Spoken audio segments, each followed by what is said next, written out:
Então sejam bem-vindos aí ao curso Sejures. Meu nome é Francisco Sancler, sou professor aí de processo civil de vocês. Como é uma turma aqui hoje voltada para oficial, algumas pessoas estudam até para técnico e analista, mas eu fiz uma aula mais para oficial de justiça, né? Nós vamos estudar um assunto, formação, suspensão e extinção do processo. Vocês podem, aqueles que já estudam direito, podem achar até isso estranho, porque normalmente na aula 1 de processo civil a gente estuda princípios, a gente estuda a teoria da ação. O problema é que nesses cursos, né, em qualquer outro, não só nesse, nós temos poucos encontros. Eu sou professor da pós de processo civil, e na pós a gente tem 2 anos para estudar processo civil, e em 2 anos você não vê o processo civil todo. É curioso, porque é humanamente impossível, em 2 anos, só estudando processo civil, dominar o processo civil todo. Você não consegue, nem numa pós-graduação, dominar o código. Então, nessas aulas preparatórias para concurso público, o nosso objetivo não é ver o CPC todo, é ver os assuntos que mais caem, entender a lógica do processo, para aquelas questões que, porventura, nós não estudamos, tentar gabaritar, assim, com uma aplicação lógica, com entendimento lógico do processo, beleza? Então, hoje nós vamos estudar formação, suspensão e extinção do processo. O processo civil ele tem uma facilidade, e quando nós escolhemos o assunto, formação, suspensão, extinção do processo, a primeira facilidade que eu identifico aqui é saber onde buscar esse bicho. Nós vamos buscar ele na Lei 13.105 de 2015, que é o Código de Processo Civil.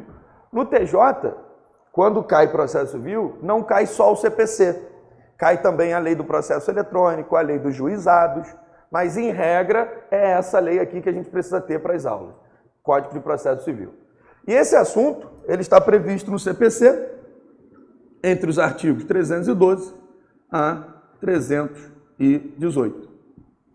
Então, se eu quero estudar formação, suspensão e extinção do processo, eu tenho que ler esses artigos, interpretar e fazer os exercícios. Essa é a maior facilidade de estudar processo civil. Qualquer assunto que nós formos estudar, ele vai estar na lei. Então, eu quero estudar a conciliação, está no artigo 334. Eu quero estudar a citação, está lá a partir do artigo 238. Eu quero estudar cartas, a partir do 267. Eu quero estudar recurso, eu vou estudar o 988 em diante. Isso vocês não vão encontrar em nenhuma outra matéria. Em nenhuma outra matéria. Não existe nenhuma outra matéria no ordenamento jurídico brasileiro que você consiga separar um assunto e souber e saber aonde você vai procurar. Não tem como. Por exemplo, se você for falar assim, professor, hoje eu vou estudar improbidade administrativa. Beleza, você vai pegar a lei de improbidade, não vai entender nada, vai ter que buscar uma doutrina. Cada livro vai falar uma coisa diferente. Tem livro do Ari que fala que admite acordo, tem livro do José dos Santos Carvalho Filho que fala que não. Então vocês vão encontrar dificuldade nisso. CPC a gente nunca vai encontrar essa dificuldade. Se eu quero estudar aquele assunto, eu vou ali, pronto, acabou. Então essa é a primeira facilidade. A segunda facilidade que nós temos aqui é estudar os temas isoladamente, que é a coisa mais fácil do mundo. Nós que fizemos direito sabemos que o complicado do direito é quando ele é interdisciplinar e eu dependo de um assunto para entender o outro. Por exemplo, no direito de família, eu não consigo estudar sucessões, divórcio, separação, se eu não sei o que é o casamento. Não dá. Primeiro eu tenho que estudar o casamento, para depois estudar a separação. Concorda? Lá no direito administrativo, como é que eu vou estudar contratos administrativos se eu não sei o que é uma licitação? A licitação visa a assinatura de um contrato? Não tem como, até porque as regras do contrato estão na lei de licitações. Então não dá para estudar. CPC é a matéria mais fácil do mundo. Por quê? Porque eu posso chegar a casa e falar, hoje eu vou estudar formação, suspensão, extinção do processo, artigo 312, 318, ponto, acabou. Preciso ler o livro de Chiovenda, que está na Itália, foi um italiano, não preciso fazer. Já no direito administrativo eu preciso. Eu fiz uma prova agora em Minas, que caiu uma pergunta sobre as pedras de toque. Foi um livro escrito pelo professor Celso em 1961. Se eu não tivesse lido aquele livro, não teria acertado aquela questão.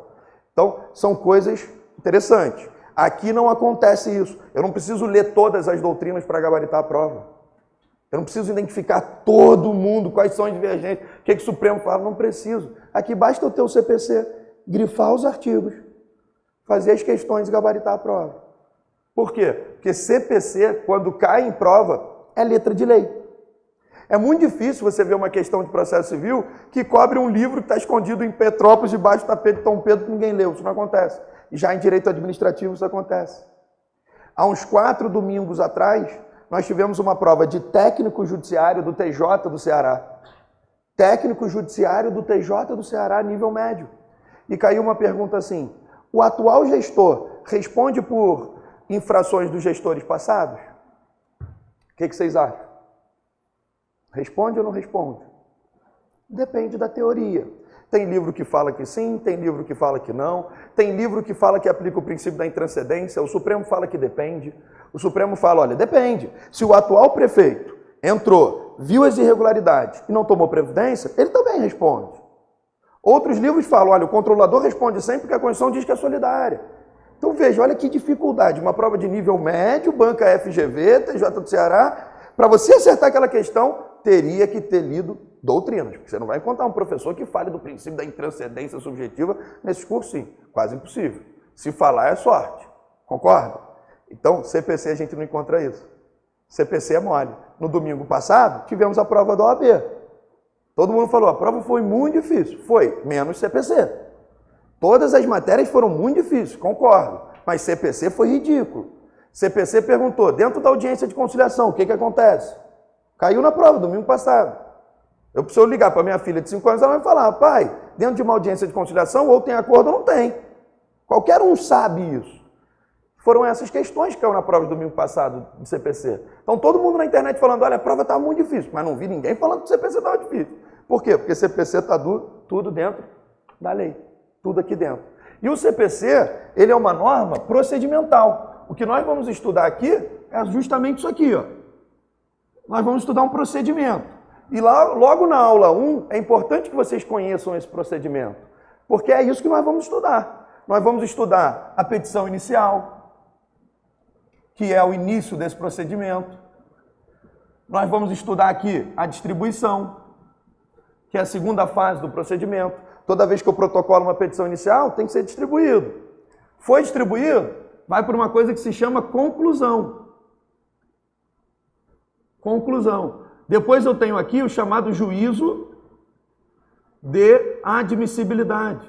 Olha como é que é fácil essa matéria. Ela vai, ela segue um procedimento. Então eu dou entrada na inicial, vai ser distribuído, vai para a conclusão, vai para o juízo de admissibilidade.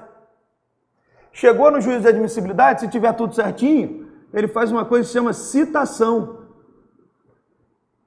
E tenho certeza que essa etapa vai cair na prova de vocês, porque muitas das citações e intimações são feitas por oficial de justiça. Por exemplo, no direito de família, é regra do jogo. Só pode citar por oficial de justiça, só por oficial. Não se admite no direito de família citação pelo correio, por WhatsApp, por exemplo. Hoje pode citar por WhatsApp, direito do consumidor pode. Agora, direito de família tem que ser o oficial de justiça. Então, é uma etapa aí que vai cair na prova de vocês, citação e intimação. Aí eu venho aqui para uma audiência de conciliação ou de mediação, outra etapa do processo. Depois da conciliação aqui, se não tiver acordo, eu vou ter uma contestação, que é a defesa do réu. Se não teve acordo, o réu se defende. Só que hoje 99% dos processos param aqui na conciliação, porque hoje a gente vive um sistema previsível. Hoje, o CPC ele é previsível. Quando a gente entra com o processo, a gente já sabe o que vai acontecer. Depois aqui, ó, eu vou ter uma réplica, porque se o réu junta provas novas, o autor tem direito a se manifestar com uma réplica. O processo vai ser saneado, ele vai ser organizado, então eu vou ter o saneamento e acabou, sentença.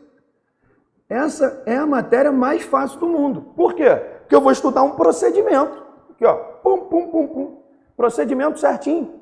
E esse procedimento, ele é tão fácil de estudar, que se você falar assim, professor, hoje eu vou estudar contestação. Contestação? Então você vai pegar o artigo 335 em diante e vai entender. Está tudo ali no CPC. Não precisa ler um livro de Lieberman, de José Barbosa Moreira, para entender o que é uma contestação. Não precisa. Basta olhar o código, fazer o exercício, você vai entender. Ah, professor, mas é bom ler um livrozinho? Sim. Qual? Alexandre Câmara, que é o livro que mais cobra em provas de tribunal. Alexandre Câmara, principalmente a do TJ do Rio, o cara é da banca. Alexandre Câmara, o novo Código de Processo Civil Brasileiro. É um livro pequenininho, você vai ler em uma semana. Ele dá exemplo de tudo e ele é o da banca da prova de vocês. Alexandre Câmara.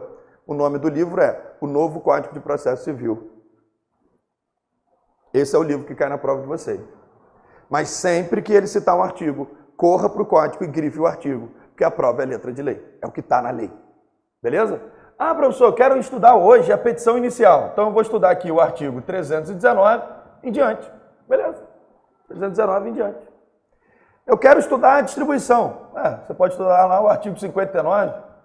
Eu quero estudar a conclusão. Pode estudar o artigo 228 do CPC. Então já sei onde estudar. Isso é o mais fácil que tem. Você sabe que esses dias, eu, apesar de ser servidor público aqui do Estado, sou advogado também, tenho um escritório de advocacia. Esses dias eu consegui um cliente aqui de Nova Iguaçu, ele trabalhou no Hospital da Posse 27 anos, com contrato temporário.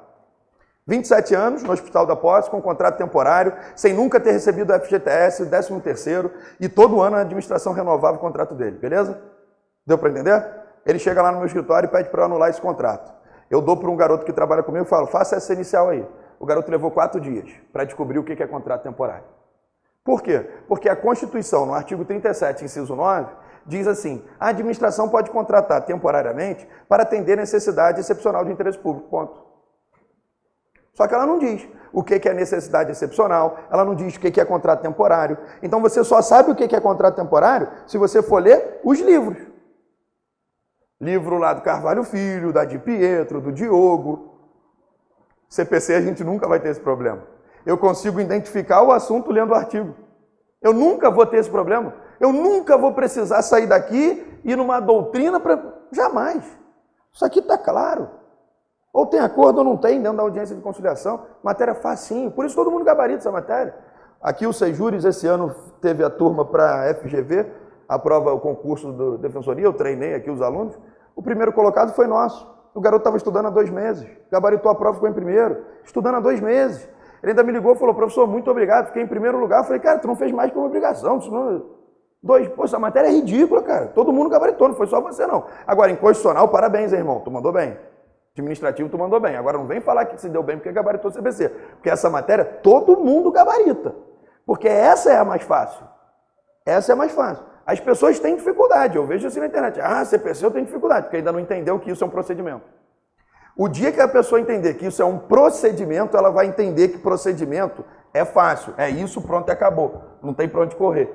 Eu não tenho como chegar e botar a réplica antes do juízo de admissibilidade, porque só tem réplica se tiver contestação. Isso está onde? Está no artigo 350 do CPC. Olha como é que é fácil. 350. Mas professor, tem como o processo começar com uma réplica? Não, é impossível, cara. A réplica, ela vem sempre depois da contestação. Por incrível que pareça. Agora, o último concurso foi com um processo antigo, que apresentava muita divergência. O processo antigo, ele tinha tanta divergência que ele tinha um artigo no código que tratava do livre convencimento motivado do juiz. Ou seja, o juiz, ele podia decidir como ele quisesse. Isso não acontece mais no novo CPC. Então, isso acontecia. Eu fui assessor desembargador. Às vezes eu pegava um processo lá no meu gabinete, no gabinete do desembargador, e eu falava, chefe, como é que o senhor quer que decida? Ele falava, Sanclero, o direito venta para os 2 lados. Se a gente escolher esse lado, você arruma uma fundamentação. Se eu escolher esse, você arruma outro. Era assim. Agora não pode mais, porque no novo CPC o direito só venta para um lado. Não tem mais como ventar para os 2 lados. Não tem mais como. Por exemplo, o STJ decidiu agora que o Airbnb é lícito. E que os condomínios não podem legislar sobre Airbnb. Por exemplo, eu moro lá na Barra num condomínio que não deixa. Lá no meu condomínio eles não deixavam a gente alugar imóveis, alugar quarto no Airbnb. Porque ele falava, esse prédio já é residencial, não é comercial. Aí sabe o que o STJ falou agora? Os condomínios não podem limitar. Então não pode muito. Agora é regra, firmou a regra. Por exemplo, o meu condomínio tem ônibus do condomínio. Eu nunca entrei no ônibus do condomínio, custa R$380 por mês. Só que foi parar no STJ, sabe o que o STJ falou? Sabe o que o ministro falou? Mesmo que você não use, você tem que pagar. Porque quando você vai vender o apartamento, você fala para todo mundo, aqui tem piscina, ônibus de condomínio. Então eu posso entrar na justiça pedindo para anular a cobrança? Não. Por que não? Porque o ministro já falou que é lícito. Então agora, o CPC, ele é uma norma previsível. A gente já sabe tudo o que acontece. Esses dias eu indiquei para Estácio, um rapaz que é engenheiro, nunca fez direito, eu indiquei ele para dar aula de processo civil. Ele nunca fez direito, ele vai dar aula de processo civil na Estácio, ele é engenheiro, Mário. Só que ele passou em 9 concursos. Qual o problema? Lá em Harvard, quem dava aula de processo civil era um professor de matemática, John Nash. Ele nunca fez direito, ele dava aula de CPC. Qual o problema? Porque isso aqui é um procedimento. Qualquer um que entender uma lógicazinha consegue entender isso, cara. Não precisa ler livros e ser o melhor doutrinador. Precisa. Então, eu indiquei lá o Mário vai dar aula na Estácio, ele é engenheiro. Lá em Harvard, nos Estados Unidos, quem dá aula de processo civil? John Nash, que dava aula lá. O cara é professor de matemática, por que ele dava aula de processo civil? Ele inventou uma coisa que já devem ter ouvido falar, que chama teoria dos jogos. Isso aqui é tão previsível que a gente já sabe o que acontece. Por exemplo, quando eu perco uma sentença, sabe o que eu falo para o meu cliente? Fica tranquilo que eu vou recorrer. Quando eu ganho, sabe o que eu falo para o meu cliente? A outra parte vai recorrer. Quando eu estou a caminho de uma audiência de conciliação, eu ligo para o meu cliente e falo assim, olha, eu posso sair de lá com um acordo ou não. Cara, é tudo ridículo, cara. Tudo a gente já sabe o que vai acontecer, cara. Toda vez que você pede uma coisa para o juiz, ou ele defere ou ele nega. Não é assim? O juiz não escreve, talvez um dia eu vou decidir. Ou ele indefere ou ele nega. Ou ele defere. Então é uma matéria que é fácil. Por exemplo, esse livro que eu indiquei para vocês, o professor Alexandre Câmara fala assim, é o conceito de processo civil, se vocês quiserem anotar. É o conceito do Câmara de processo civil. Ele fala, o processo civil, ele é um procedimento em contraditório. Ponto. Esse é o conceito. O processo civil, ele é um procedimento em contraditório. Olha o procedimento, ó. Procedimento em contraditório. Procedimento em contraditório. É o conceito do professor Alexandre Câmara. Outros professores dão conceitos até mais completos. Porque, em regra, o processo, ó, ele é um meio. Em regra, o processo ele é um meio para exercer esse direito aqui, ó, o direito de ação. Então, eu tenho o direito de ação, que está na Constituição Federal, no artigo 5º, inciso 35, tem lá o direito de ação. Só que o direito de ação, você só consegue exercer esse direito de ação se você tiver o processo. Então, o processo seria um meio pelo qual se exerce o direito de ação. E através do processo, nós vamos provocar o Estado, que vai exercer uma coisa que se chama jurisdição, que é o Estado aplicando o direito ao caso concreto. Então, olha o conceito desse professor desembargador aqui no Rio, Erson. Ele diz assim, o processo é o meio pelo qual as partes têm o direito. O processo é o meio pelo qual as partes têm o direito, em tempo razoável, de obter uma sentença de mérito. E isso não estava, respondendo mais uma vez a tua pergunta, ó, isso não estava previsto no CPC antigo. Isso está previsto agora no artigo 4º do CPC novo. Nós, o CNJ surge e a partir de 2009 o CNJ começa a fazer auditoria nos tribunais, né? Hoje, 2 vezes por ano, o CNJ vai aos tribunais fazer auditoria. Quando o CNJ chegava lá no tribunal, sabe o que eu fazia? Zerava o gabinete. Sabe por quê? Porque eu fazia assim, ao MP, ao MP, ao MP, ao MP. Julgo extinto, ao MP. Julgo extinto, ao MP. O CNJ chegava e falava, meu gabinete está zerado. Sabe por quê? Porque sabe qual era a regra do passado? Não julgue o mérito. E você sabe o que é mérito? Sabe não? Mérito é a pretensão da parte. Então, se a mãe vai para a justiça pedindo a guarda do filho, o que é o mérito? A guarda do filho. Então, no novo CPC, é um direito da parte obter uma decisão de mérito. Eu fico até meio que emocionado, meio chateado com isso, porque eu peguei muito processo que eu não deixei o pai ver a filha porque não tinha comprovante de residência. O pai entrava na justiça pedindo a regulamentação de visita, porque a mãe não deixava ele ver o filho. Eu falava, sinto muito, o senhor não juntou o comprovante de residência, estou julgando extinto. Ele, rapaz, mas eu estou aqui com a certidão de nascimento, eu sou o pai. Eu falo, desculpa, mas eu prefiro a conta da Light. Sabe por quê? A senhora sabe por que não? Porque no CPC antigo, a regra do jogo era, não conheça o mérito. Nós tínhamos no Código de Processo Civil pretérito uma regra, que era do formalismo exacerbado. Era tanto formalismo que se exigia que tinham tantos obstáculos que o juiz nunca julgava o mérito. Mas isso não mudou muito, não. Mudou muito. O juiz não comprovar como Comprovante. ele julga extinto. É. O processo. Então, Não comprovou onde mora. para o CPC, porque na prática cada juiz tem um código de mérito. Para a prova de vocês, o mérito é um direito das partes. Isso está no artigo 4º. Vamos ler o artigo 4º, já deixar ele grifado? É um direito das partes. Mas a gente já vai interpretar o que esse juiz já está fazendo aí. O artigo 4º do Código de Processo Civil diz assim, artigo 4º do CPC. Grifem aí o artigo 4º. As partes têm o direito, está escrito aqui na lei, as partes têm o direito de obter em prazo razoável a solução do mérito, incluída a atividade satisfativa.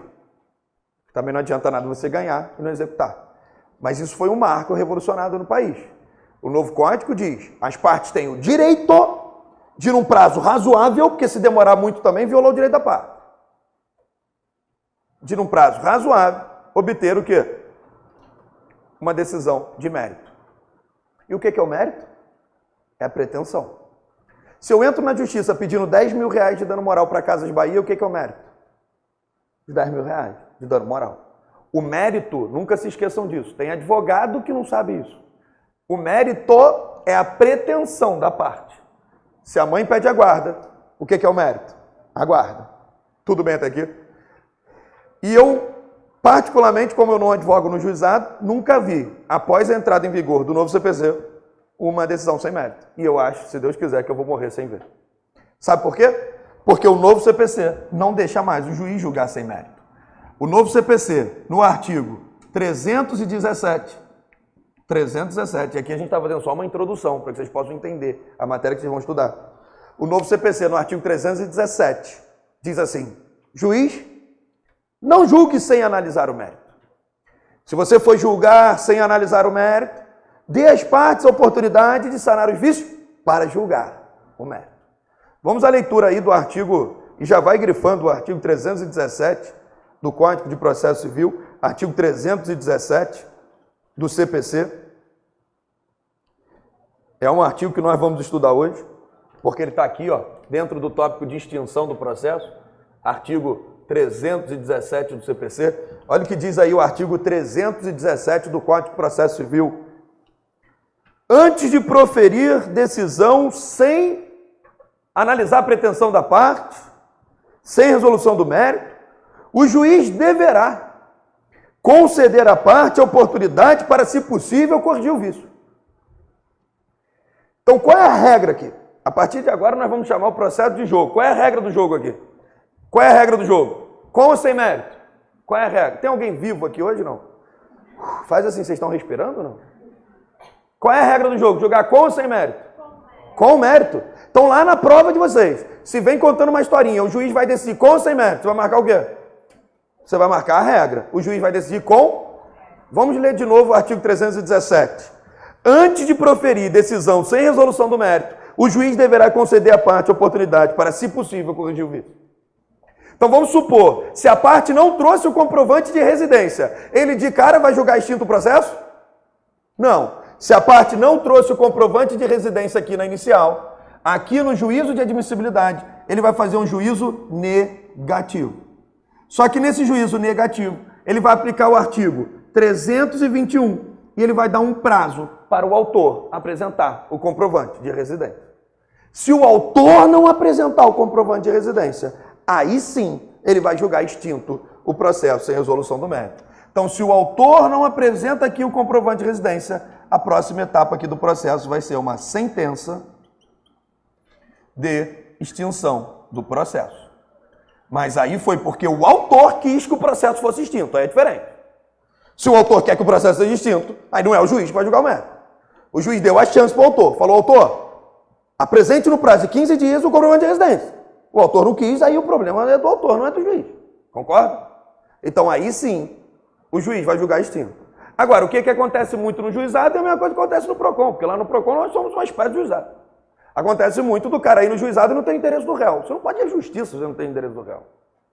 O Código de Processo Civil, no artigo 319, parágrafos 1º e parágrafo 2º, diz que o mais importante numa inicial é o endereço. Como é que eu vou processar alguém se eu não tenho endereço? Ah, mas a justiça pega para mim. Eu escuto muito isso, a justiça pega para mim o endereço. Tudo bem, você até pode solicitar ao juiz. O parágrafo 1º do artigo 319 autoriza o autor a falar, excelência, eu comprei num site que saiu do ar. Eu não sei o CNPJ. Por favor, mas eu tenho aqui o nome da parte, o CPF do cara que eu depositei o dinheiro. Me ajuda aí. Só que você tem que botar uma preliminar. Preliminarmente, informa a parte autora que não dispõe de todos os requisitos constantes do artigo. Tem que explicar para o juiz. Beleza? Então, se cair na prova de vocês, o que é o mais importante numa petição inicial? É o endereço. Se eu não tiver o nome da pessoa, posso processar ela? Por exemplo, eu posso botar assim, réu, João das Couves? Posso. Porque o que é mais importante? O endereço. Então eu posso botar o apelido, não tem problema nenhum. Se eu não tenho o CPF, não tem problema nenhum, desde que eu avise para o juiz, pô. Eu advoguei um tempo atrás numa causa de família em que quem fazia alienação parental da criança eram os avós. Eu não tinha o CPF do avô. Eu não tinha nenhum e-mail do avô. Só que eu sabia onde o avô morava. Eu tinha o endereço? Tinha. E eu tinha o primeiro nome do cara. Posso processar ele? Posso. Eu não preciso ter o CPF e o RG. Só que eu tive que fazer uma página explicando para o juiz. Preliminarmente, informa a parte autora que não dispõe de todos os documentos constantes exigidos no artigo 319. Contudo, em obediência ao disposto do parágrafo 2º, olha o que diz o parágrafo 2º, vamos grifar o parágrafo 2º, 319.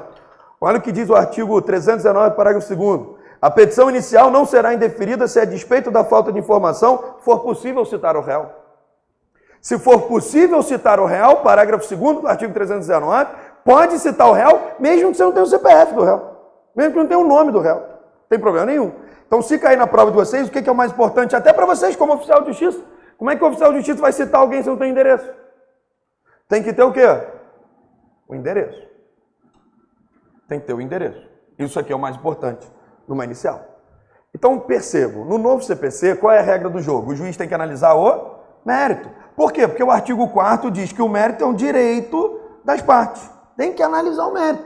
E o 317 do CPC diz, juiz, você tem que medir todos os esforços para julgar o mérito. Esse é o princípio da primazia do mérito, que também cai muito em prova. O artigo 4º, ele trata de um princípio. Princípio da primazia do mérito. É a regra agora. Princípio da primazia do mérito. A regra do novo CPC é julgue o mérito. Mas essa não era a regra do Código passado. A regra do Código passado é juiz, faça de tudo para não julgar o mérito. Tente achar aí uma falta de assinatura do advogado e não julgue o mérito. Era assim. No novo CPC não pode mais ser assim.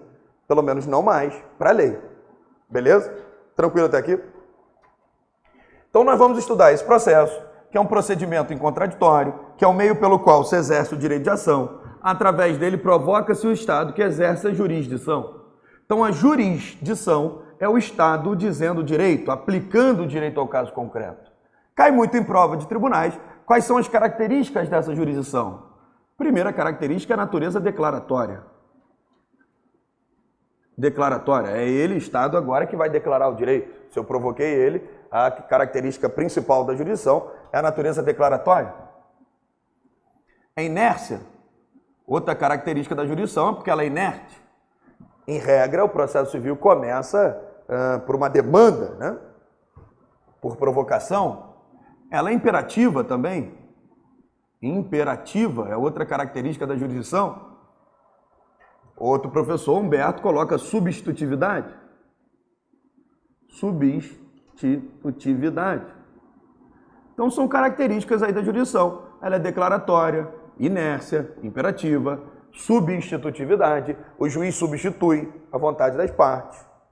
Então são características. Isso cai mais em prova de nível médio, mas é bom que vocês saibam. Quais são as características da jurisdição? Natureza declaratória, inércia, imperativa e substitutividade. Tranquilo até aqui?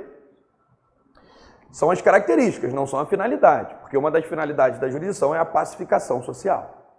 Tá? Uma das finalidades da jurisdição é a pacificação social. Para isso que existe ela, jurisdição. A gente não pode exercer o nosso direito com as nossas próprias mãos. Tem algumas exceções, legítima defesa, defender a propriedade, mas qual é a regra? A regra é que eu não posso exercer o meu próprio direito com as minhas próprias mãos, até porque o Código Penal trata isso como crime, chama-se uso arbitrário das próprias razões.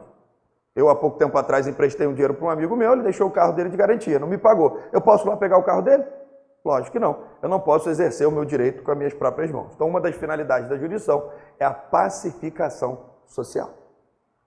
Aqui são as características da jurisdição. Beleza? Tranquilo até aqui? Então, nós vamos estudar esse procedimento que começa com a petição inicial. Nós vamos ver lá o artigo 319, que trata da regra do jogo. E é a partir daqui que o artigo 312 diz que já tem processo. Esse é o nosso objetivo da aula de hoje, estudar formação, suspensão e extinção do processo. E o processo ele é formado com o artigo 312. Antigamente era diferente, tá? Antigamente a gente falava assim, ó. Olha como é que eu ensinava antigamente. O processo ele se forma assim. A primeira aula de CPC era assim antigamente, olha que mongolice. Eu tinha que ensinar assim. Falava, gente, o processo civil, ele é uma natureza triangular. Eu tenho o juiz lá em cima, o autor e o réu, e o processo civil, ele só se forma, olha como é que ensinava no passado, quando o réu é citado. Porque quando o réu ele é citado, ele chega ao processo, e nós temos a formação do processo. Era assim no passado. Isso acabou. Primeiro que não está mais o juiz lá em cima, agora estão todos no mesmo campo de incidência. Isso não é mais a regra. A regra agora está no artigo 312, vamos à leitura lá no artigo 312, até porque vocês vão ver que existem processos no novo CPC que não tem nem citação. Não tem réu. No novo CPC tem muitos processos que tem sentença sem réu. Então não preciso do réu para formar o processo. Olha o que diz o artigo 312 do CPC. Considera-se proposta a ação quando a petição inicial for protocolada. Todavia, a propositura da ação quanto ao réu, só produz os efeitos mencionados no artigo 240 depois que ele for validamente citado. Então, qual é a regra do jogo? Deu entrada na ação, eu já tenho processo. Só que os efeitos do réu, os efeitos desse cara aqui, só vão começar a produzir a partir da citação. Quais efeitos? Litispendência, constituir mora, tornar litigiosa a coisa. São os efeitos que estão lá no artigo 240 do CPC. Então, os efeitos para o réu só começam a contar para ele a partir da citação. Mas a ação proposta, eu já tenho processo. Eu já tenho processo. Deu entrada na ação, já pode falar que tem processo. Até porque tem uma coisa que cai muito no concurso, que se chama pressupostos processuais. Isso cai em toda a prova. Deixa eu apagar aqui. Pressupostos processuais. Pressupostos processuais. Isso cai em toda a prova de tribunal. E CPC, além de ser uma matéria fácil de estudar, ela é previsível. A gente já sabe tudo que cai na prova. Isso aqui cai muito em prova. Eu só tenho dois tipos de pressupostos processuais. O de existência e o pressuposto de validade. São os pressupostos processuais. Pressuposto de existência, eu tenho que ter um juízo, tenho que ter partes, e eu tenho que ter uma demanda. Olha aqui o artigo 312. Demanda. A demanda é um dos pressupostos de existência do processo. Sem essa demanda, eu não tenho processo. Concorda? Eu só vou ter processo se tiver uma demanda. Até porque o artigo 2º, você pode estudar aqui, ó, o artigo 2º do CPC. O artigo 2º diz, o processo começa por iniciativa da parte. Essa é a regra. O processo começa por iniciativa da parte. Mas se desenvolve por impulso oficial. Mas o processo ele começa por iniciativa da parte. Que é um artigo até que eu acho que eles pecaram, porque no novo CPC o processo não se desenvolve mais por impulso oficial. No novo CPC quem faz o processo andar somos nós, advogados. No Código Pretérito eu precisava da justiça para tudo. Hoje, eu como advogado não preciso dela para nada. Hoje metade das coisas eu posso fazer no cartório, mas quando eu vou para a justiça que talvez eu precise dela, eu mesmo posso fazer o processo andar. Porque no novo CPC eu posso intimar a testemunha, eu posso intimar os advogados. Não preciso mais do juiz. Eu posso peticionar e já colocar a petição dentro do processo. Antigamente eu precisava do servidor para colocar a petição no processo. Eu dependia da boa vontade dele para certificar e para fazer um termo de juntada. Hoje em dia, nem se fala o termo de juntada. Tem gente que nem sabe o que é termo de juntada. Então veja, hoje em dia quem impulsiona o processo são as próprias partes. Esses dias eu estava com uma ação em que nós conseguimos uma reintegração de posse, não consegui intimar a parte para sair do imóvel. Eu falei, intima um advogado. O código autoriza isso. No artigo 269 aqui. 269, parágrafo 1º. O advogado pode intimar o advogado da outra parte. Então, no novo CPC, quem impulsiona o processo são os advogados, são as próprias partes. Às vezes chega um cliente lá no meu escritório e fala, e o processo está demorando muito. Eu falo, deve ser culpa do seu advogado, porque processo não demora. Com o novo CPC, processo não demora. Ah, mas está demorando muito. Vamos ver aqui que tem alguma coisa errada. Ou o teu advogado não intimou outra parte, ou fez merda, porque no novo CPC. Muitas das vezes o processo começa na segunda-feira e na terça-feira já acabou o processo. Se alguém acha que isso aqui ia demorar, até respeito a opinião. Mas eu particularmente acho que um processo que entra na segunda e que morre na terça, eu não acho que isso ia demorar, não.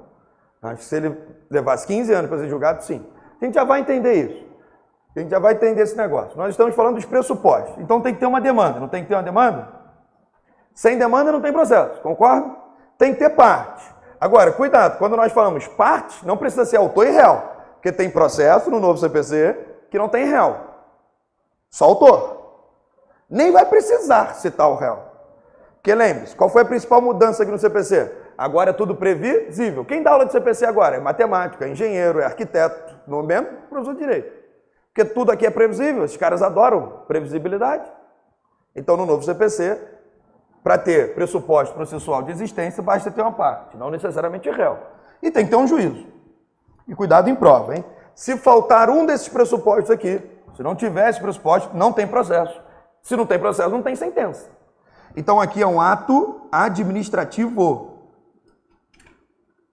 Então, aqui eu vou ter um ato administrativo cancelando, por exemplo, a distribuição. Por exemplo, se um técnico judiciário, o juiz mandou ele dar entrada no processo, para ele, não pode isso.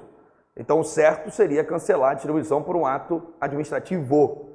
Porque se eu não tenho processo, eu não posso falar em sentença, porque sentença é um ato da onde?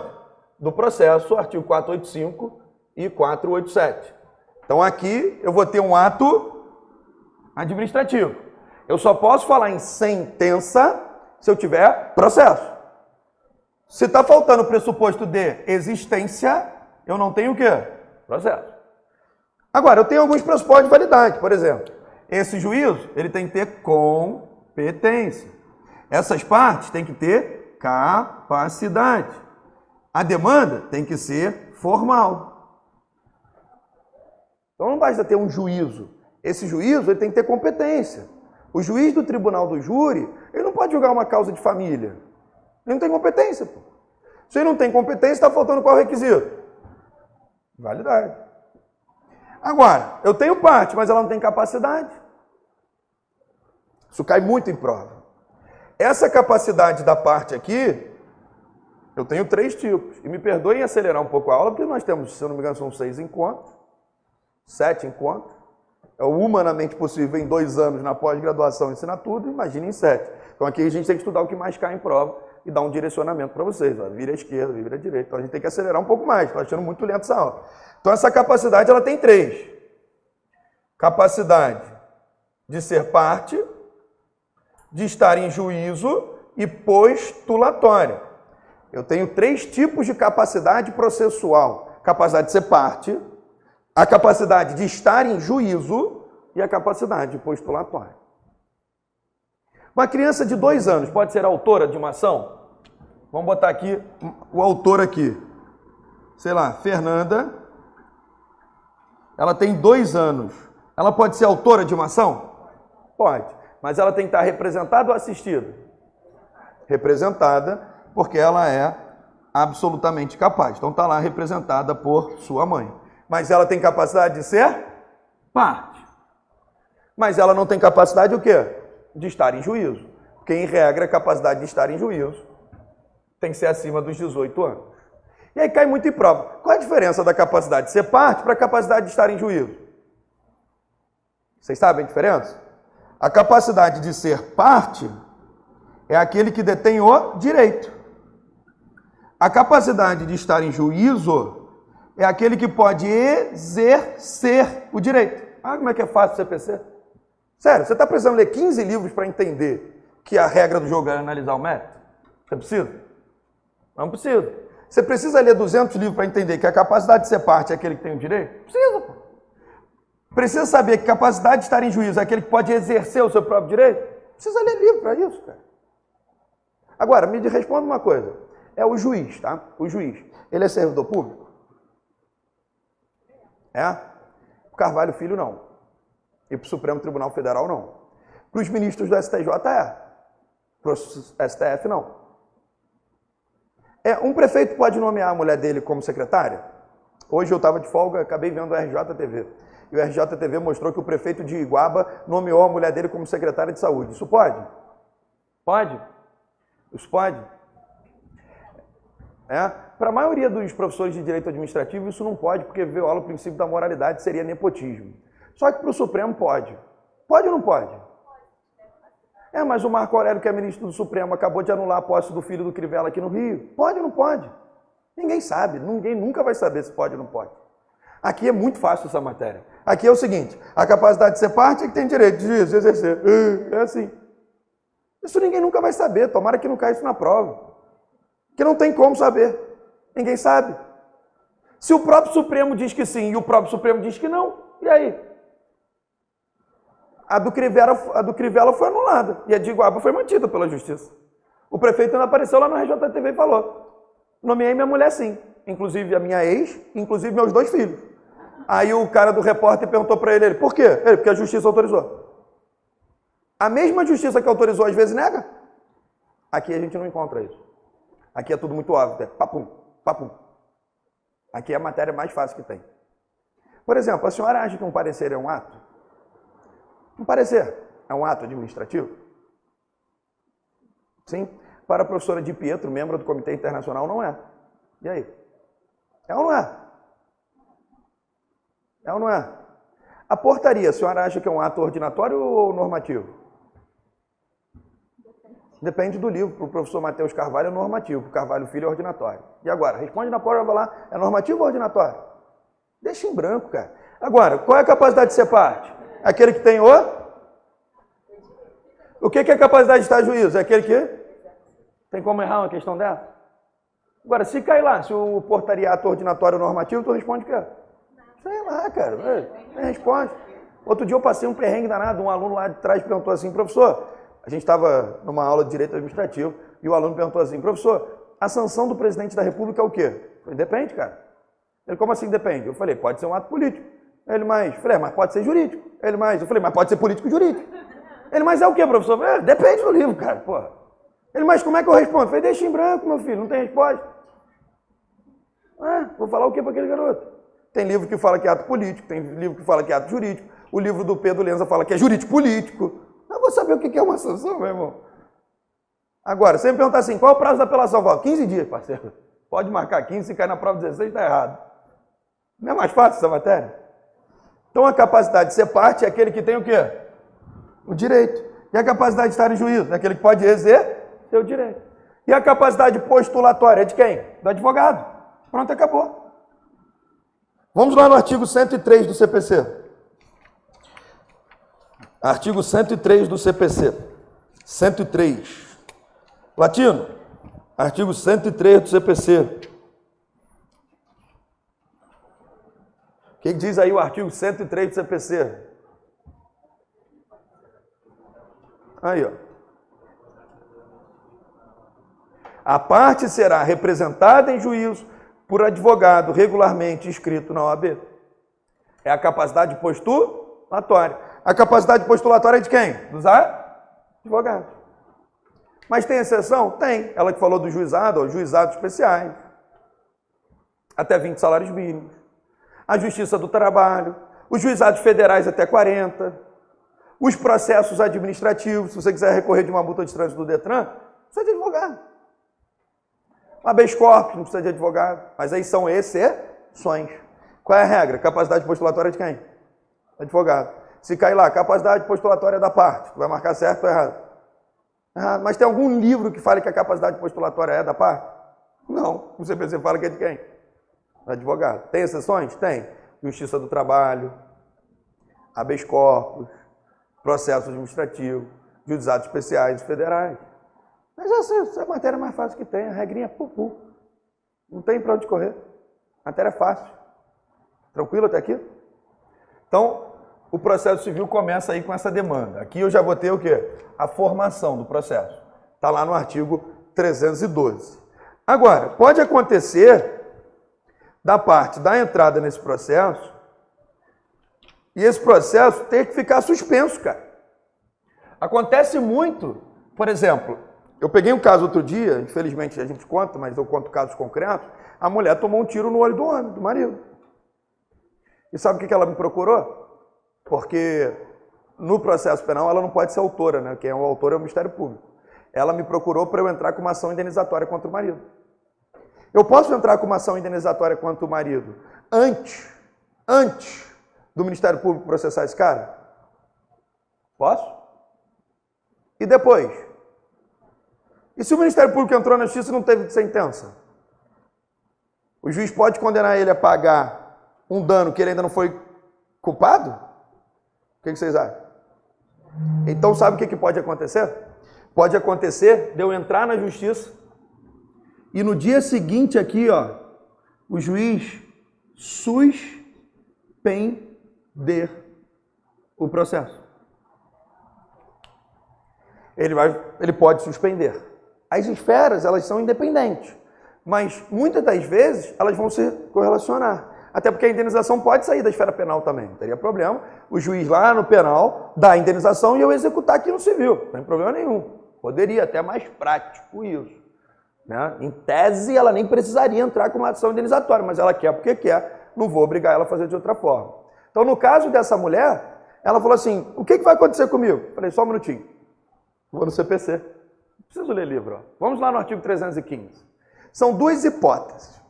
Primeira hipótese, se depende da instauração de um processo penal, depende, o MP ainda não entrou com processo penal, o juiz vai suspender por 3 meses. Se já entrou com processo crime, o juiz suspende por 1 ano. Quer saber se é a matéria mais fácil? Então calma aí. A mulher tomou um tiro no olho, ela quer entrar com uma ação indenizatória.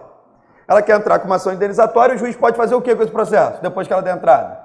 Suspender. Isso está onde? Está no livro de Chiovenda na Itália? No livro do Cássio Carpinella em São Paulo? Do Fred Didier na Bahia ou no CPC? Está onde? CPC, muito bom, nota 10. Está no artigo 315. Olha o que diz o artigo 315 do CPC. Diz aqui, se o conhecimento do mérito depender da verificação, o que é o mérito mesmo? É a pretensão. Então, se ela está pedindo indenização, o que é o mérito? A indenização. Se o conhecimento da indenização depender da verificação de existência do fato delituoso, o juiz pode determinar a suspensão do processo até que se pronuncie a justiça criminal. Então, o juiz pode suspender isso aqui para ele aguardar o quê? O pronunciamento de quem? Da justiça criminal. Esse é o caput, é a regra do jogo. Então, o juiz pode suspender para aguardar o pronunciamento da justiça penal. Olha o parágrafo 1º. Se a ação penal não for proposta, num prazo de 3 meses, contados da intimação do ato de suspensão, cessará o efeito desse, incumbindo ao juiz cível examinar incidentemente a questão prévia. Então, olha só, ela deu entrada, teve aqui uma suspensão, porque o juiz verificou que ela está pedindo indenização por um fato que constitui crime. Então, em tese, a análise do mérito depende para ver se foi o cara que atirou ou não atirou. Ele suspende para esperar quem? A justiça criminal. A única dificuldade de CPC é saber qual é o momento que você conta prazo. Só tem uma dificuldade no código, saber qual é o momento. É a única dificuldade do CPC. Você fala, professor, não tem nenhuma outra coisa difícil aqui? Não tem. A única coisa difícil aqui no CPC é você descobrir o momento que você conta as coisas. Isso é foda, é difícil pra caramba. Quer ver o negócio? Só título de curiosidade. Eu tenho aqui, ó, segunda, terça, quarta, quinta, sexta, sábado, domingo. Vou botar aqui. Olha como é que é difícil. O mais difícil do CPC é saber quando começa o prazo. Advogado não sabe. Às vezes nem o juiz sabe, porque é tanta dificuldade. Ó, vou botar aqui. 1, 2, 3, 4, 5, 6, 7, 8, 9, 10, 11, 12, 13, 14, 15, 16, 17, 18, 19, 20, 21. Eu quero entrar com embargo de declaração que o prazo são 5 dias, beleza? Tranquilo? Então eu quero entrar com esse recurso que o prazo são 5 dias. No dia, vamos escolher um dia aqui, no dia 5 foi disponibilizado a decisão. No dia 5 foi disponibilizada a decisão. Quando que começa a contar o prazo de 5 dias? Qual é o teu nome? Thaís, você acha que começa quando? No dia útil. Então Thaís vai no dia 8? Thaís vai no dia 8? Calma aí, rapidinho. Vamos lá, Thaís. Deixa eu só primeiro o dela aqui. Foi disponibilizada a decisão que eu quero recorrer no dia 5, sexta-feira. Tudo bem, Thaís? Quando que começa o prazo, Thaís? O primeiro dia útil, dia 8? Tá, então fala só o dia. É 8, Thaís? Dia 8. Só um minutinho. Não, aqui é dia útil. Então, para Thaís seria dia 8. Fala, você também dia 8? Para você? Disponibilizou dia 5. Não, isso aqui é disponibilização. Não, Thaís, você já respondeu, precluiu para você, ela. Disponibilização sexta, gente, sexta. Para você começa segunda? Tá, alguém pensa diferente? Você quer voltar então? Quer voltar? Não, Thaís, eu não falei que o processo é eletrônico. Esquece, eu só quero saber 5 dias para embargar. Fica calma. Não precisa botar chifre na cabeça de cavalo. Não, mas não é processo eletrônico, processo físico, Thaís. Você continua com o dia 8? Alguém aqui pensa diferente da Thaís? Você pensa diferente? Não. Quem já fez direito aqui, levanta a mão. Provavelmente todos, né? Porque vocês vão fazer para oficial de justiça. Não é isso? Todos aqui fizeram direito? Vocês não sabem contar prazo? Fiquem tranquilos, ninguém sabe. O mais difícil no CPC, sabe o que é? Identificar o início da contagem do prazo. Thaís, se foi disponibilizado dia 5, o próximo dia útil não é intimação, é publicação. E o Código de Processo Civil diz que o prazo começa a contar do dia seguinte ao da publicação. E eu tenho que excluir o começo, então seria aqui, Thaís. Seria na quarta-feira, o primeiro dia do prazo. Eu vou explicar de novo. Conseguiu pegar aqui? Vou explicar de novo. Aqui foi disponibilizado. O artigo 224 do Código diz: a publicação é do primeiro dia útil seguinte ao da dis. Aqui consegue entender, não? Qual é o primeiro dia útil seguinte ao dia 5? 8. Então a publicação vai ser no dia 8. E o Código de Processo Civil diz: os prazos começam do dia útil seguinte ao da publicação. Então seria dia 9. Mas o 224 fala: exclui o começo e inclui o vencimento. Então seria aqui. Tudo bem? Eu excluí isso nessa publicação. Eu conto a partir da publicação. Ah, tudo bem. Ela falou para mim, para vocês que estão assistindo no ambiente virtual, que conta da publicação. Sabe que isso me faz lembrar um estagiário que fez uma entrevista lá no escritório? Só a título de curiosidade. Ninguém sabe contar prazo, pra você ver como é que é. Isso me faz lembrar um estagiário que foi fazer uma entrevista de emprego no escritório, Sérgio Bermude, já ouviram falar? E o Bermude perguntou para ele assim: qual é o prazo da apelação? Sabe o que ele respondeu? 3 dias. O Bermude perguntou para ele: qual é o prazo do agravo instrumento? Sabe o que ele respondeu? 3 dias. E o Bermude perguntaram: qual é o prazo dos embargos? 3 dias. O Bermudes olhou para ele, isso é um fato real, o nome desse menino chama-se Rafael, e o Bermudes olhou para ele e falou assim: você não entende nada de prazo. E ele olhou para o Bermudes e falou: mas eu não perco nenhum. Se você está contando da publicação, beleza. Só não faz isso na prova. Tá bom? Não, da publicação, primeiro dia útil, já entra como prazo. Não faz isso na sua prova. Na prática, se você quiser fazer isso, beleza, você está um dia a menos. Só não faz isso na prova. Se você na prática quer contar menos, quer contar já da disponibilização, beleza. Na vivência prática, beleza. Só não marca isso na prova. Vamos ao artigo 224. Então na prova seria a publicação na segunda, aí eu vou utilizar o segundo dia útil para iniciar. Vamos ver o artigo 224 do Código, você vai entender melhor.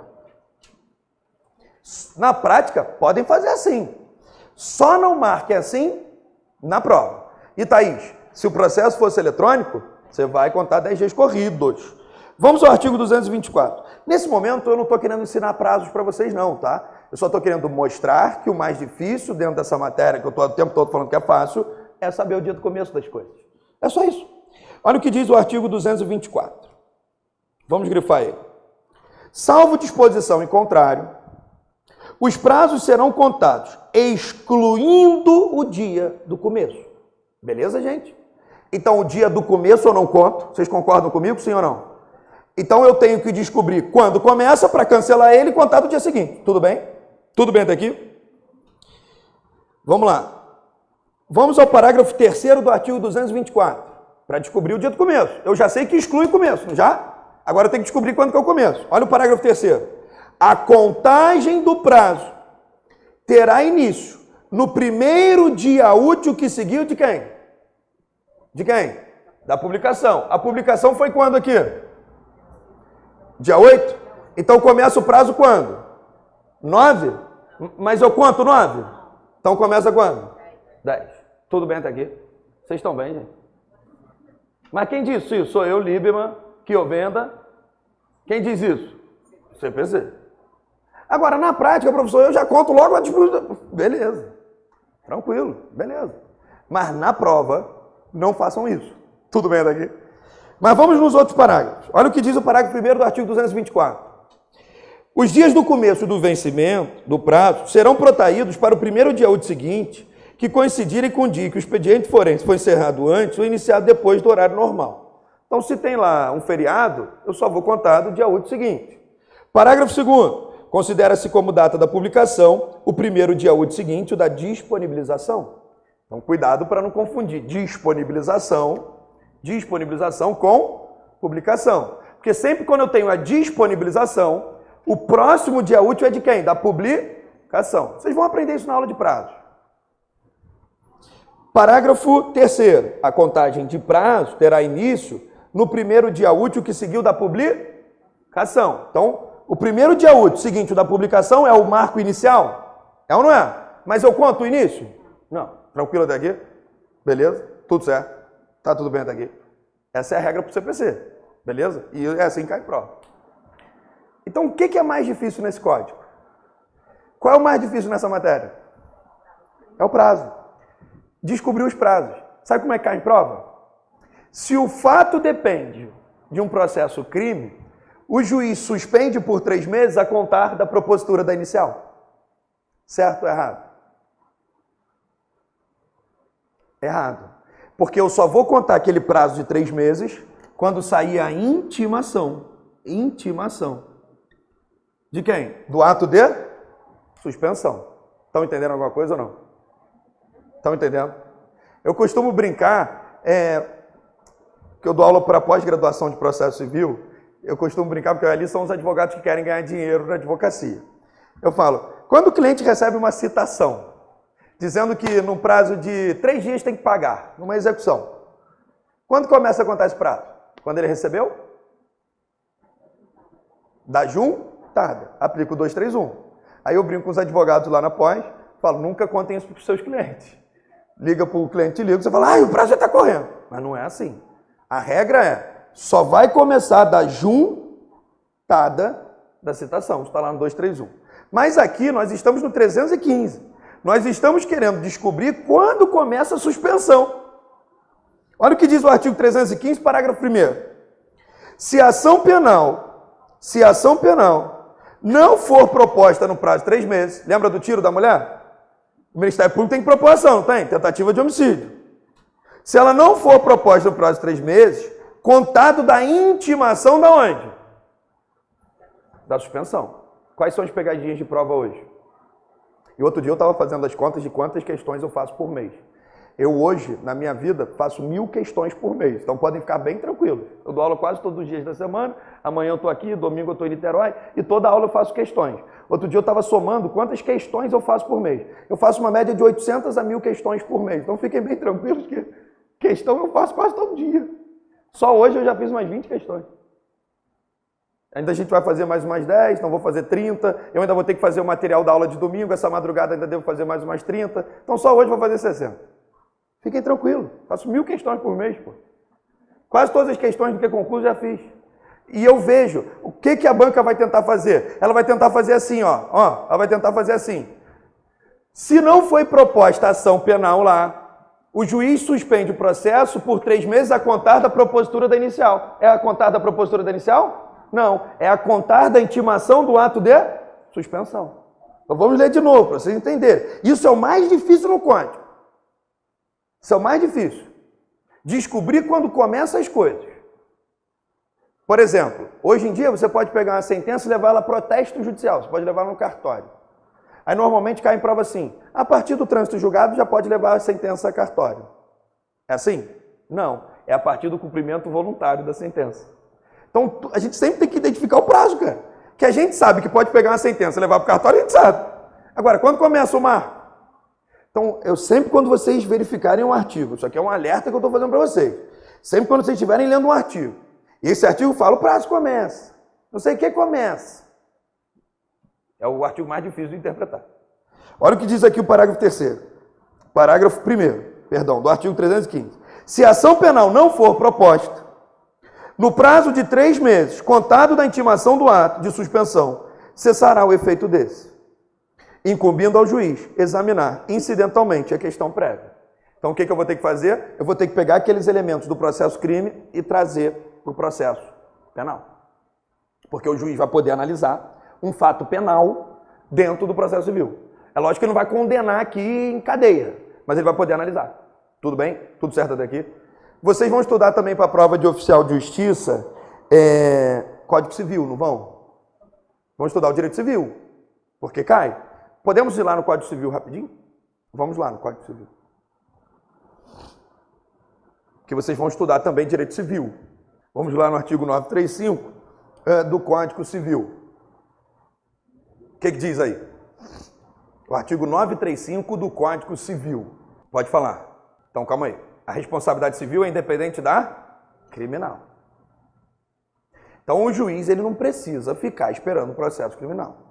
Ele suspende por uma questão assim, técnica, de cooperação. Mas ele precisa do processo crime para declarar a indenização aqui? Não. Beleza? Pode continuar. Artigo 935 do Código Civil, latino. Solta na tela aí. Beleza? Então, por exemplo, se já foi decidido no juízo criminal, aí vincula. Aqui o civil. Mas se não foi ainda, o juiz civil pode dar andamento ao processo? Pode? Então, beleza. Vamos ao parágrafo 2º agora, do artigo 315. Proposta a ação penal, o processo ficará suspenso pelo prazo máximo de 1 ano, ao final do qual aplicar-se-á o disposto da parte final do parágrafo 1º.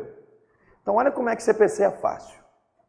Se esse processo está dependendo de um fato no direito penal, como é que eu vou responder na minha prova? Eu vou identificar. O Ministério Público já propôs a ação ou não propôs? Porque se o Ministério Público não deu entrada na ação, só vou esperar 3 meses a contar da intimação. Se o Ministério Público já deu entrada, eu espero quanto tempo? 1 ano. É difícil isso na prova? Se cair 7 meses, 15 dias, você vai marcar? Ou são 3 meses, ou 1 ano. Quando que eu vou saber que são 3 meses? Quando não deu entrada. Se o Ministério Público já deu entrada, espera quanto tempo? 1 ano. Tudo bem até aqui? Beleza? Então pode acontecer casos no início do processo, o processo ficar suspenso. Ele tem que suspender. Vamos lá no artigo 313 tentar encontrar outras hipóteses em que o processo pode ficar suspenso.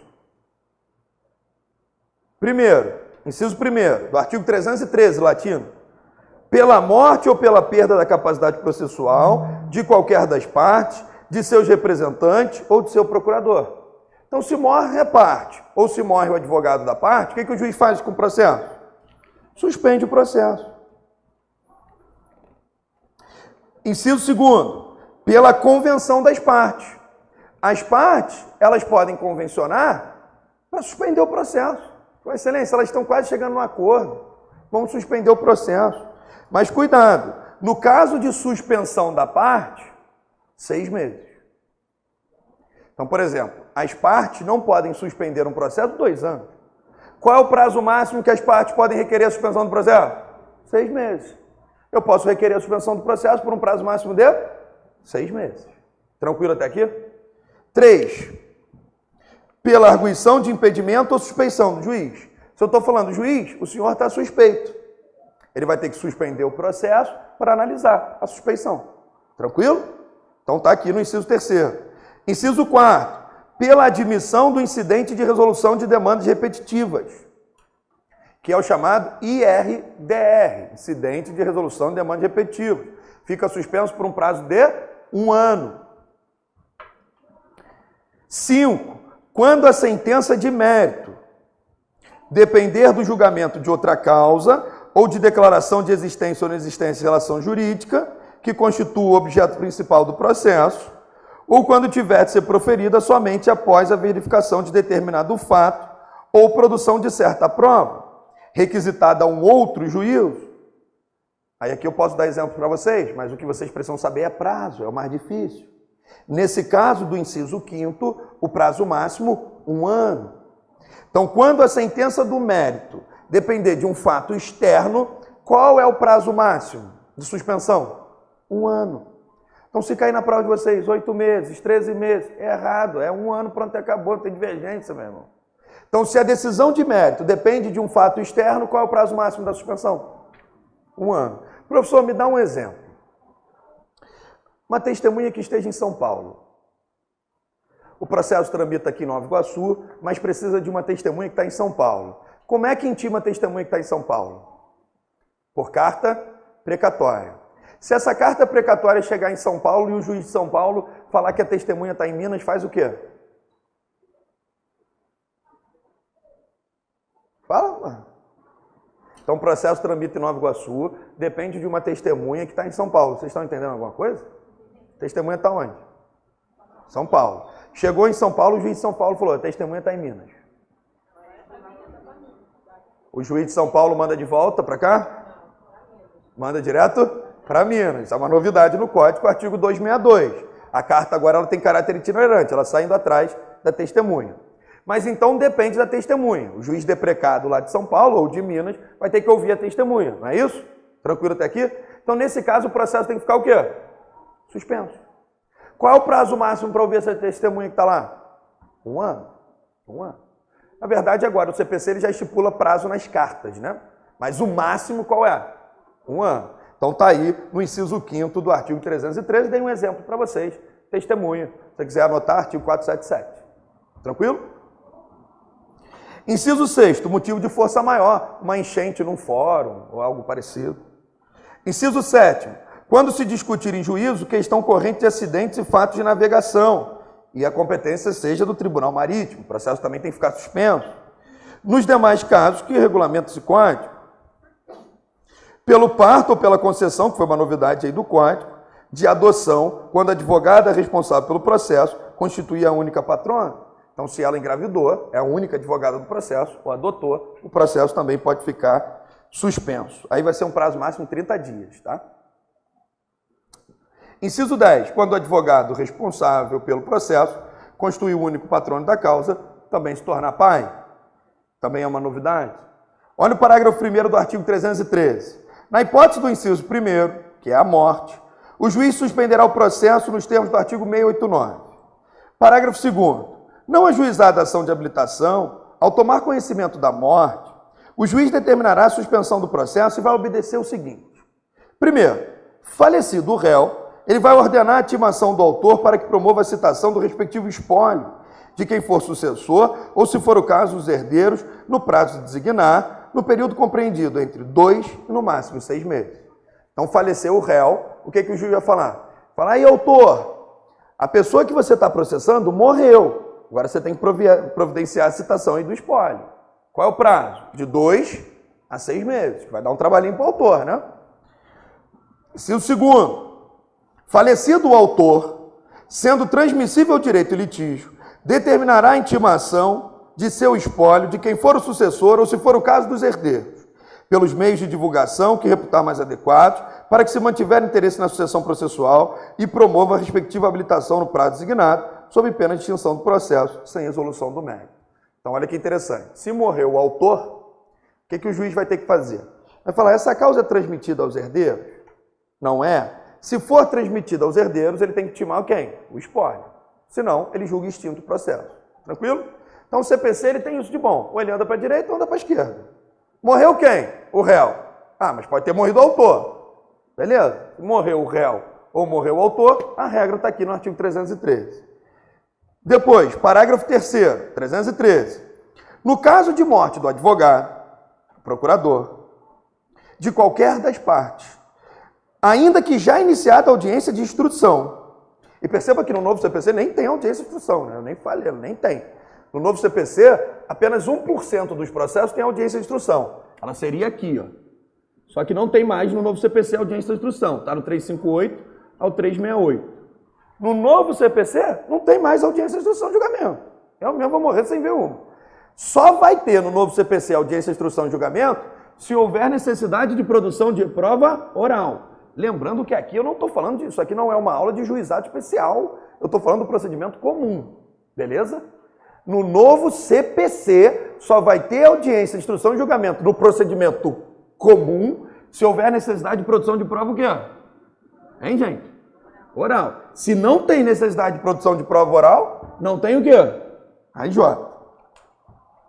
Então veja aí. No caso de morte do procurador de qualquer das partes, ainda que iniciada a audiência de instrução de julgamento, o juiz determinará a parte que constitua novo mandatário no prazo de 15 dias, ao final do qual extinguirá o processo sem resolução do mérito, se a providência couber o autor. E quanto ao réu, ele será considerado revel. Então, muito tranquilo. Morreu o advogado do autor. Ué, manda ele nomear outro advogado em 15 dias. Não nomeou, julga extinto. Julga extinto. Ah, do réu, ele tem que nomear em 15 dias. Não nomeou, segue a revelia do réu. Parágrafo 4º. O prazo de suspensão do processo, olha que interessante, nunca poderá exceder a 1 ano. Nas hipóteses do inciso 5º. Quais são as hipóteses do inciso 5º? Quando o mérito depende de fato externo. E 6 meses naquela do inciso 2º, que é por convenção das partes. Então, as partes podem suspender? Podem. Mas qual é o prazo máximo? 6 meses. Parágrafo 5º. O juiz determinará o prosseguimento do processo assim que esgotados os prazos previstos no parágrafo 4º. No caso do inciso 9º, que é lá a adoção, né, da criança, o processo suspende por um prazo de 30 dias, contados a partir da data do parto ou da concessão da adoção. Olha que chato, ó. Isso aqui é chato, ó. Isso aqui é o mais difícil que tem no código. Eu já sei que são 30 dias, mas quando que começa? Aqui, ó. Contado a partir da data do parto ou da concessão da adoção. Mediante, aí as bancas vão lá e botam, contados a partir da comunicação ao juiz, contados a partir do parto. Ó. O mais difícil em CPC é identificar quando começam as coisas. Isso é o mais difícil que existe. Olha lá. Contados, eu já sei que são 30 dias. Ah, a mãe adotou, 30 dias. Mas quando que eu vou contar isso aqui? Do parto, ó, ou da concessão de adoção.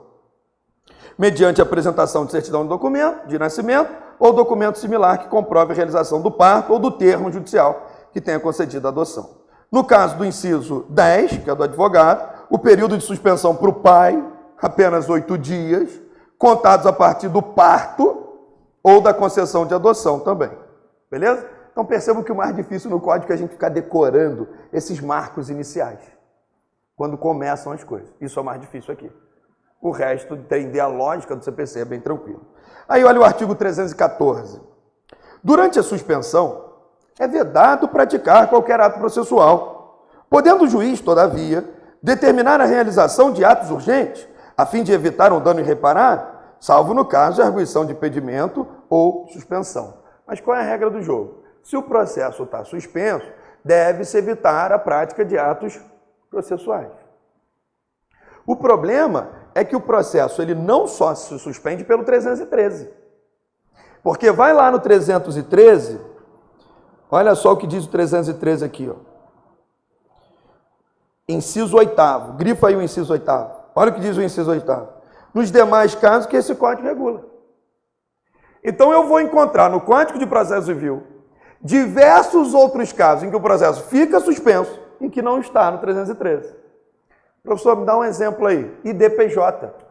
Se a parte requerer o IDPJ, que é o incidente de desconsideração da personalidade jurídica, que agora até pode no juizado, né?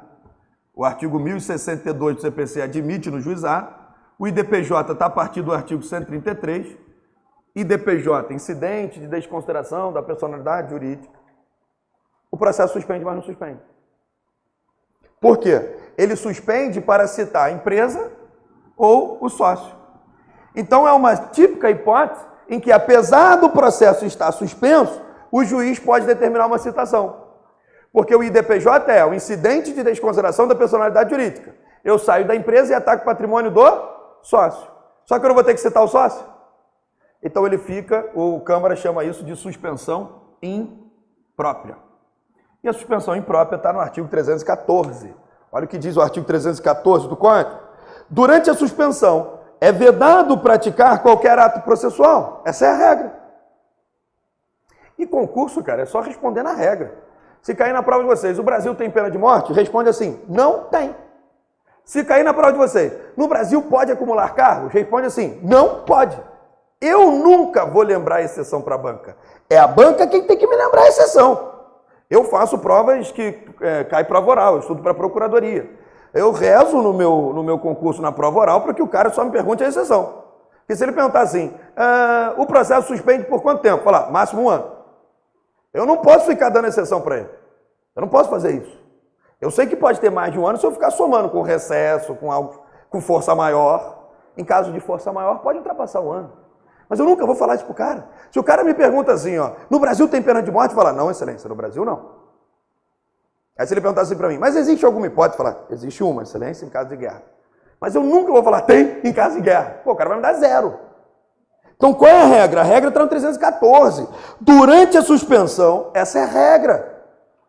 É vedado praticar qualquer ato processual, podendo o juiz, todavia, determinar a realização de atos urgentes, a fim de evitar dano irreparável, salvo nos casos de arguição de impedimento de suspeição, que aí ele não vai poder, de jeito nenhum. Beleza? Tranquilo até aqui? Então eu vou sempre na regra do jogo. Olha o caput do artigo 315, como traz a regra do jogo.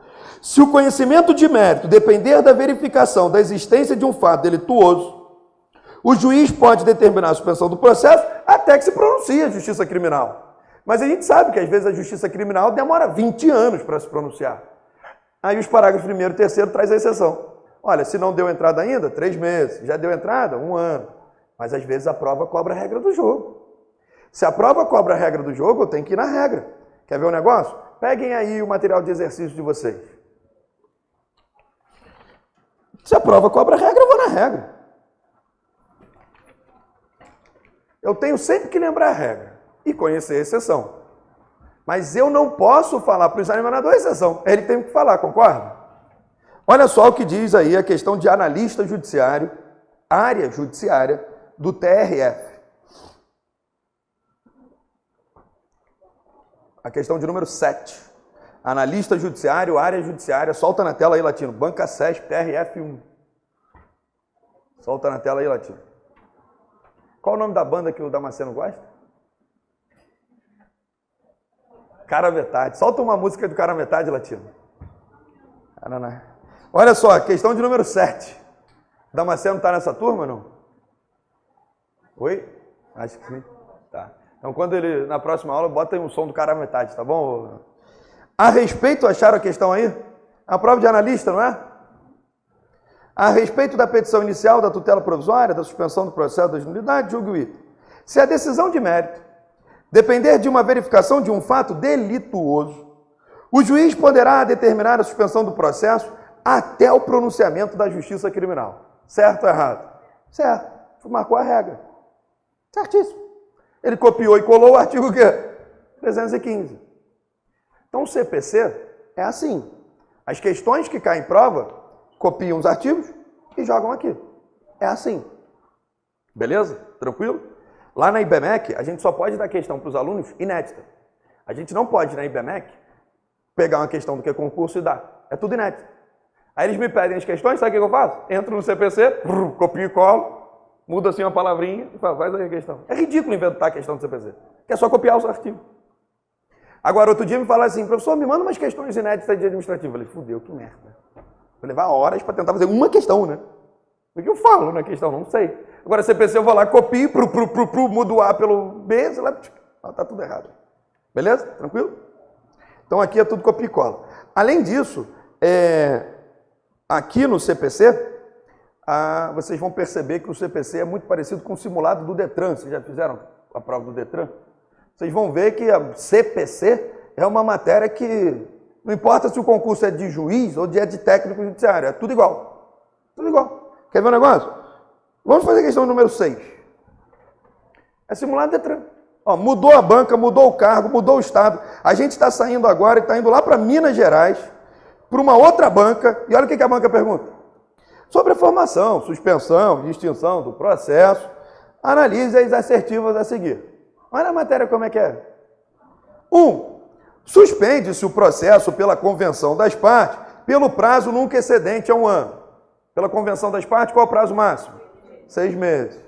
2. Suspende-se o processo quando a sentença de mérito tiver que ser proferida após a verificação de determinado fato ou a produção de certa prova requisitada a outro juízo, nunca excedente ao prazo de 6 meses. Certo ou errado?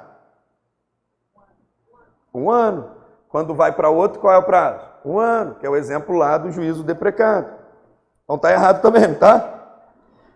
3. No caso de morte do procurador de qualquer das partes, ainda que iniciada a audiência, instrução e julgamento, o juiz determinará a parte que constitua novo mandatário no prazo de 10 dias. Prazo são 10 dias? 15 dias. 4. Suspende-se o processo pelo período de 60 dias, contados a partir da data do parto, são 60? Para a mãe, são 30 e para o pai. Qual o gabarito aí? Tudo errado. Qual que está tudo errado? 1, 2, 3 e 4 estão o quê? Errados. Tá ou não está errado? Tranquilo? Ele quer saber quais estão erradas. Estão todas erradas. Então, no CPC, a gente encontra essas matérias assim, essas perguntinhas meia boca aqui. Olha a segunda questão aí, para vocês verem. Olha a segunda questão. Vamos sair agora e vamos lá para São Paulo, né? Não, Prefeitura de Jericoacoara. Vamos lá para Jericoacoara. Outra banca, outro estado, vamos lá. Desse ano agora, uma prova de 2019, olha a prova, o que cobra? Prova agora, 2019. Assinale os itens e assinale a alternativa correta. Questão de número 2. Jericoacoara. Questão de número 2. Diz assim: se a ação penal não for proposta no prazo de 3 meses, contados da intimação do ato de suspensão, cessará o efeito desse, incumbindo ao juiz examinar incidentalmente a questão prévia. Certo ou errado? Certo. Se não propôs a ação, qual o prazo? 3 meses. E se propôs? 1 ano. 2. Proposta a ação penal, o processo ficará suspenso pelo prazo máximo de 6 meses. Qual o prazo máximo se já foi proposta a ação? 1 ano. 3. A prova testemunhal requerida por carta precatória ou rogatória, caso não tenha sido produzida, suspende o processo apenas se o juiz considerar imprescindível. Sim, se o juiz não acha que ela não serve para nada, ele não precisa suspender, né? Qual o gabarito aí? 1 e 3. Qual é o artigo que fundamenta essa questão? 313 e 315. Qual é o artigo que fundamenta as outras duas questões que nós falamos? 313, 315. Então perceba que é simulado do Detran isso. Toda a prova cai o quê? 313 e 315. Então se eu vou fazer uma prova de processo civil, o que eu faço? Estudo 313, estudo 315, que a chance de cair isso na minha prova é muito grande. Estão entendendo alguma coisa? Então, CPC a gente encontra essa facilidade aqui de estudar. Além de ser uma matéria fácil, é uma matéria repetitiva. Quase toda a banca cobra a mesma coisa. Sempre os mesmos artigos são cobrados em prova. Beleza? Tranquilo até aqui? Vamos lá para o 316. Está aqui na extinção do processo. 316. Diz assim: a extinção do processo dar-se-á por sentença. Então, olha que interessante. A regra é, se o processo é extinto, qual é o ato que declara a extinção de um processo? Sentença. Então, está aqui. A sentença é o ato pelo qual põe fim ao processo. Isso é um conceito doutrinário. A sentença é o ato pelo qual põe fim ao processo. Então, o processo ele só pode ser extinto por uma sentença. Não é assim? Só que essa matéria, processo civil, em tese a matéria, é uma matéria de ordem pública. Em regra, o juiz pode conhecer tudo de ofício aqui, concorda? Essa é a regra do jogo. Pô, se eu for fazer uma prova oral lá, e o cara me pergunta assim, o juiz pode de ofício? Se eu tiver na dúvida, eu falo o quê? Pode, excelente, pode tudo de ofício, o juiz é Deus, ele faz tudo o que quiser. Não é assim? Essa é a regra do jogo. O juiz ele pode tudo de ofício. Só que existem atos que dependem de vontade das partes. Por exemplo, se as partes querem suspender o processo, depende de vontade de quem? Das partes. Se o autor quer desistir da inicial, depende de vontade de quem? Do autor. Não pode o juiz ficar falando assim, aí autor, quer desistir? Desiste aí, pode ele fazer isso? Não. Então o autor ele pode desistir do processo? O que vocês acham? Pode? O juiz pode de ofício conhecer uma desistência do processo? Não, né? Porque a desistência depende de requerimento de quem? Do autor. O autor pode desistir desse processo? Até quando? Vamos um de cada vez? Qual é o teu nome? Qual é o teu nome? Renata, o autor pode desistir até onde? Antes da citação. Alguém discorda da Renata? Thaís vai até quando? A qualquer momento? Então, para Thaís eu boto assim? Qualquer momento? Antes do saneado? Então, para Thaís até aqui. Para Renata até... Tá, então para você até o saneamento, beleza? Para você até a citação. Para você. Quem já é servidor do TJ aqui, levanta a mão. Estão com vergonha? Então tá. Para ela. Você? Qual é o teu nome? Aline, o autor pode desistir da inicial? Até quando? Eu já tenho uma aqui até a citação e uma até o saneamento. Você quer seguir o voto da Renata ou da Thaís? Ou quer ter o voto próprio? Então você segue a Thaís. Então nós estamos com 2-1 aqui. Você quer dar uma opinião? Você? Até a juntada da contestação. Tá, ele já foi à audiência de conciliação, mas ele não teve ciência ainda da contestação.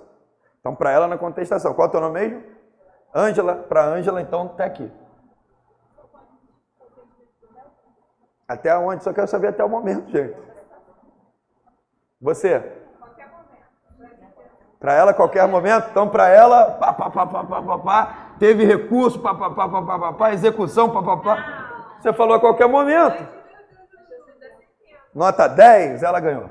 Então, o autor pode desistir da ação até a 100? Fale, alguém vivo aqui? O autor pode desistir da ação? Pode? Até quando? Fala, mulher. Qual é teu nome? Vanessa, até quando? O autor pode desistir da ação? Pode ou não pode? Até a sentença. Até a sentença. Mas após a contestação depende de autorização de quem? Do réu. Mas ele pode desistir até quando? Hein, gente? Até a 100? O juiz pode de ofício? Porque quem tem que requerer a desistência? Quem? O autor. O autor pode desistir da ação? Pode desistir ou não pode? Pode desistir até onde? Até onde? Vamos supor que o cara contratou um advogado da maçonaria que mora numa cobertura no Leblon. Alguém consegue ganhar de um advogado desse? Acha que conseguiria? Mas sem ser eu. Você acha que algum advogado ganharia de um outro advogado que seja da maçonaria e mora numa cobertura no Leblon e usa um relógio de 900 mil? Alguém consegue ganhar de um advogado contra ele? Consegue? Ela acha que sim. Você acha que sim? Tirando eu, você acha que algum advogado ganharia desse cara? Não. 99% de não, né? Então, o cara apresentou uma contestação linda e maravilhosa. Você pode desistir no dia seguinte? Pode ou não pode? Pode. Eu posso desistir até 100, só que tem um problema. Depois da contestação depende de autorização de quem? Do réu. Eu estou falando do Brasil, da vida real. Tranquilo até aqui? Tudo certo? Beleza. Só que após a contestação depende de autorização de quem? Do réu. Isso está onde, brother? Você acha que está no livro do Leonardo Carneiro da Cunha em Pernambuco ou do livro do Eupídio Donizete em Minas? Está no CPC. Vamos grifar o artigo 485, parágrafos 5º e 6º. Essa é a matéria mais fácil do mundo latino. Está tudo no CPC. O que diz aí o parágrafo 6º do CPC? Artigo 485, parágrafo 6º do CPC. O que diz aí? Oferecida a contestação, a extinção do processo por abandono da causa depende de requerimento do réu. Parágrafo 5º. A desistência da ação só pode ser apresentada até a 100? Até a 100? Tudo bem, gente?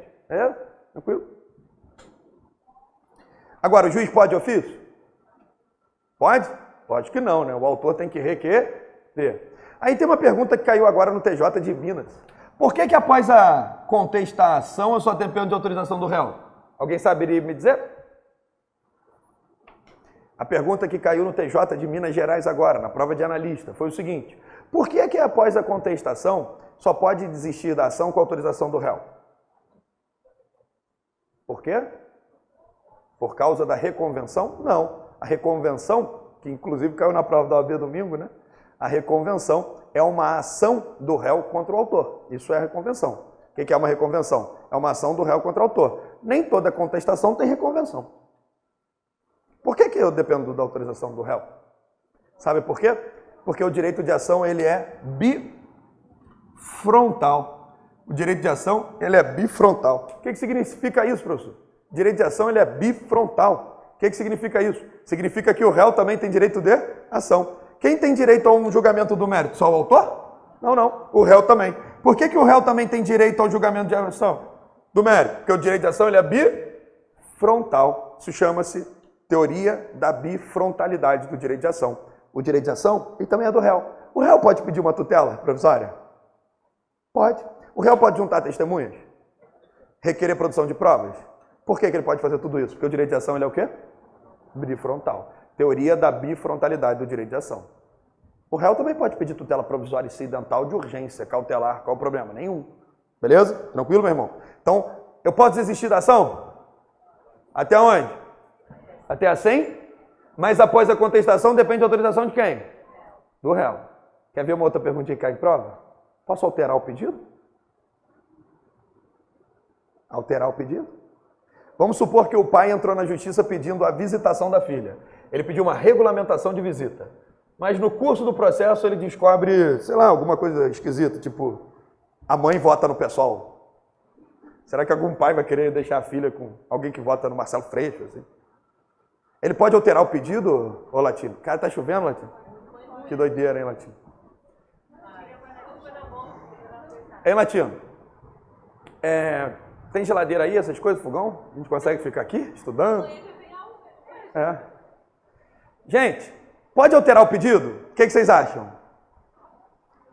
Pode? Thaís acha que pode. Até quando, Thaís, que pode alterar o pedido? Chegou na conciliação com a mãe, assim, ela vem com aquele adesivo do PSOL. O que vocês acham?